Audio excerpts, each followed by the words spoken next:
नमस्कार, आपका पुनः ऑनलाइन टीचिंग में स्वागत है। आज का मेरा प्रकरण है डिज़ाइन के सिद्धांत। इस प्रकरण को मैंने अध्याय 21 वस्त्र का व्यक्तित्व से संबंध नामक पाठ से लिया गया है। पिछली कक्षा में हमने इसी अध्याय के अंतर्गत चर्चा करी थी कला के तत्वों की, और इसी क्रम में हम चर्चा करते हैं डिज़ाइन के सिद्धांत। डिज़ाइन के सिद्धांत अनुपात डिज़ाइन का सबसे महत्वपूर्ण सिद्धांत है। इस सिद्धांत के अंतर्गत एक ही डिज़ाइन या नमूनों के विभिन्न भागों में अनुपात देखा जा सकता है। यह अनुपात रंग, बनावट, आकार इत्यादि आदि में हो सकता है। यह अनुपात संख्यात्मक या गुणात्मक दोनों हो सकते हैं। वस्त्र में आकर्षण जब होगा जब डिज़ाइन एक अनुपात में होगी। तो प्रस्तुत उदाहरण में आप देख लीजिए इस डिज़ाइन के अंत में कि आपस में किस तरह का रंग संयोजन है, वो एक अनुपात में है। और यहाँ पे देख लीजिए जो फूल हैं वो भी एक संख्यात्मक अनुपात में है, पत्तियाँ हैं जो भी एक संख्यात्मक अनुपात में है। तो इसके रंग, आकार और बनावट में हमें एक अनुपात नज़र आ रहा है। डिज़ाइन का दूसरा सिद्धांत है संतुलन। संतुलन में प्राय विश्रामदायक भाव आते हैं। संतुलन को प्राय वस्त्र की मध्य रेखा से देखा जाता है। इस सिद्धांत के अंतर्गत डिज़ाइन में दोनों तरफ समान भार और समान व्यवस्था होनी चाहिए। संतुलन दो तरह के होते हैं।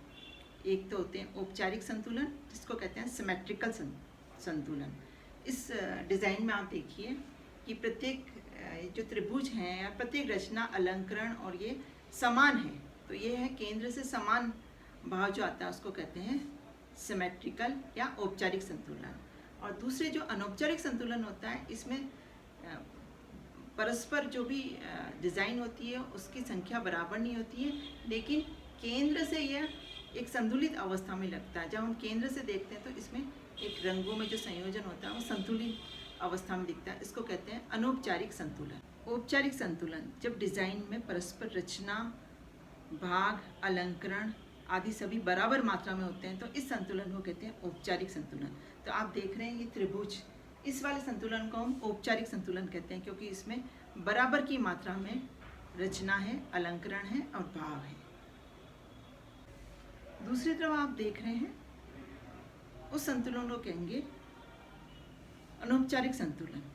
इसमें सभी भाग बराबर नहीं है, लेकिन केंद्रीय से परिधि की ओर यह संतुलित अवस्था में है। तो इस प्रकार के जो संतुलन है जो इस दिशा में है उसको कहेंगे हम अनौपचारिक संतुलन।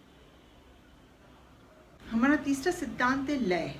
लय का अर्थ गति से होता है। जैसे प्रकृति एवं संगीत में लय का एक महत्वपूर्ण स्थान होता है, उसी तरह डिज़ाइन में भी लय का एक महत्वपूर्ण स्थान होता है। तो डिज़ाइन में लय पैदा करने के लिए हम रेखाओं का प्रयोग करते हैं। रेखाओं को संयोजन इस तरह से करते हैं कि वो गति के रूप में वस्त्र में चलें। आप प्रस्तुत डिज़ाइन में देखें कि किस तरह से रेखाएं जो उकेरी गई है इस डिज़ाइन में वो एक गति प्रदान, वस्त्र को एक गति प्रदान करती हुई महसूस हो रही है। तो लय से क्या होता है, गति होती है। लय को हम इस तरह से संयोजन करते हैं, इसका विकिरण करके, स्वरीकरण करके हम इसको गति, वस्त्र को गति प्रदान करते हैं। और वस्त्र को गति प्रदान करने के बाद वस्त्र आँखों को आकर्षक लगता है। और डिज़ाइन का चौथा सिद्धांत है अनुरूपता, यानी कि यूनिफॉर्मिटी।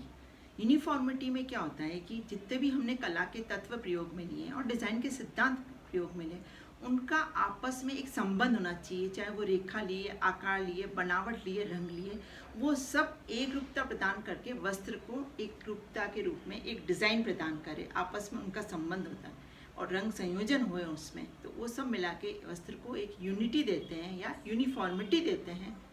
तो आप देख रहे हैं कि प्रस्तुत डिज़ाइन में किस तरह से रंग आपस में संयोजित हुए हैं और सारी जो डिज़ाइन है वो एक रूपता प्रदान कर रही है इस डिज़ाइन में। इसको कहते हैं यूनिफॉर्मिटी। दबाव, प्रत्येक वस्त्र सज्जा में एक महत्वपूर्ण केंद्र प्रसंग होना चाहिए जिसे दबाव कहा जाता है। हर डिज़ाइन में एक केंद्र बिंदु ऐसा होना चाहिए जिसके चारों तरफ या तो रिक्त स्थान छोड़ा जाए या उसके चारों तरफ कोई इस तरह से इफेक्ट पैदा किया जाए कि दृष्टि उस पर्टिकुलर केंद्र पर ठहरे। इस डिज़ाइन में आप देख रहे हैं कि ये जो गोल गोल है इसमें क्या हो रहा है कि एक केंद्र बिंदु ठहर रहा है। इसी तरह जब हम कुर्ता बनाते हैं तो गले में हम इस तरह के डिज़ाइन करते हैं तो संपूर्ण वस्त्र या दृष्टि उस केंद्र पे ही जाती है। या आप देखते हैं कि बच्चों की फ्रॉक होती है, उसमें हम एक ब्रॉच लगाते हैं फ्रॉक के चारों तरफ, तो इसको ही क्या कहते हैं, वस्त्र सज्जा का दबाव, यानी कि सारी दृष्टि उस फूल या ब्रॉच पे ही जाके ठहरती है। तो इस प्रकार डिज़ाइन का सिद्धांत हमने देखे, और पांचों डिज़ाइन के सिद्धांत प्रपोर्शन, संतुलन, लय, अनुरूपता एवं दबाव, ये सब मिलके डिज़ाइन के सिद्धांत हैं और इनसे वस्त्र आकर्षक बनते हैं। आप सभी का वीडियो देखने के लिए धन्यवाद।